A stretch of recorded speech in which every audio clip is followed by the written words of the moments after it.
Assalamu alaikum students. Our today's topic is calcium. Before going to discuss the calcium, let us have an overview of today's learning objective. We will discuss calcium, body functions of calcium, food sources of calcium, daily requirement of calcium, deficiency of calcium, and our doses of calcium if any. Calcium. Calcium is the fifth most common element in the body after oxygen, hydrogen, and nitrogen. But all the calcium is nearly extracellular. More than 99% of calcium is in hard tissues, such as a hydroxyapatite. Calcium is involved in important processes of muscle contraction, coagulation, neurotransmission, and bone metabolism. More than 50% of calcium is in the form of ionized calcium, active form in the blood. 40% of calcium is protein bound, 10% is complex small diffusible ligands, that is lactate, phosphate, citrate, and bicarbonate. Acidosis increases ionized calcium, while as alkalosis decreases ionized calcium.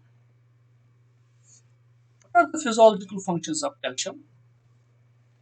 Calcium is necessary for several physiological processes, including neuromuscular transmission, smooth and skeletal muscle contraction, cardiac homeostasis, nerve function, cell division and movement, and certain oxidative processes. It acts as cofactor for many steps during blood coagulation. Calcium mediates secretion of insulin, calcitonin, vasopressin, etc. from the cells in the human body. The three principal hormones which are involved in calcium homeostasis are vitamin D, parathyroid hormone, and calcitonin, which are acting at three different organs: intestine, bone, and kidneys. Now, the different sources of calcium. Sources of calcium are milk and its products, cheese, curd, butter, and skimmed milk. In milk, calcium is in the form of calcium caseinate.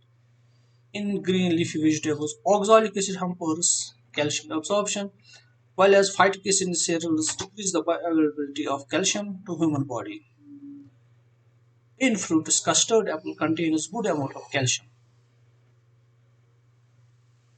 The daily requirements of calcium in adult men and women and children 1 to 9 years is 400 milligram per day, while as in pregnant women it is 1000 milligram per day.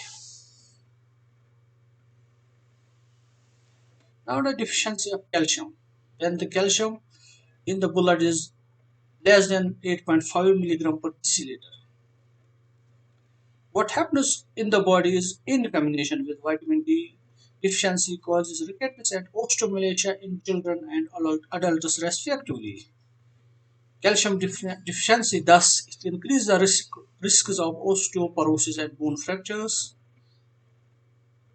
The deficiency of calcium can cause convulsions, abnormal heart rhythms, laryngeal spasm that even can lead to the death. Different causes of hypocalcemia are accidental surgical removal of thyroid gland, liver diseases, kidney diseases, vitamin D deficiency, malabsorption syndrome, osteoporosis. What is the diet interaction of diet and calcium? The diet with high sodium and animal protein increases the renal loss of calcium. The diet with high phosphates and fiber decreases the absorption of calcium from the gut.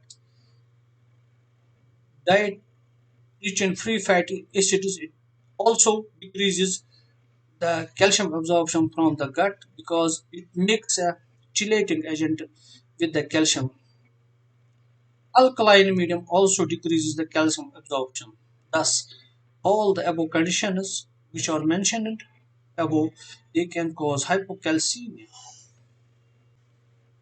The beneficial effects of calcium are they prevent osteoporosis, decreases the risk of developing colon and rectal cancer.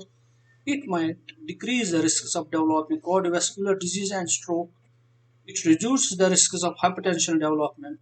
It reduces development of eclampsia during pregnancy. Now the hypercalcemia. When the calcium in blood goes more than 10.5 milligram per deciliter, symptoms are earlier excessive thirst and frequent urination, stomach pain, digestive problems, and constipation, bone pain and muscle weakness, high blood pressure and abnormal heart rhythms, neurological symptoms like confusion, irritability, and depression. What are different causes of hypercalcemia? The different causes of hypercalcemia can be overactive parathyroid gland is called as hyperparathyroidism. Important too much vitamin B supplementation, which is quite common in our Kashmir. Different cancers like lung, blood cancer, lymphomas, etc.,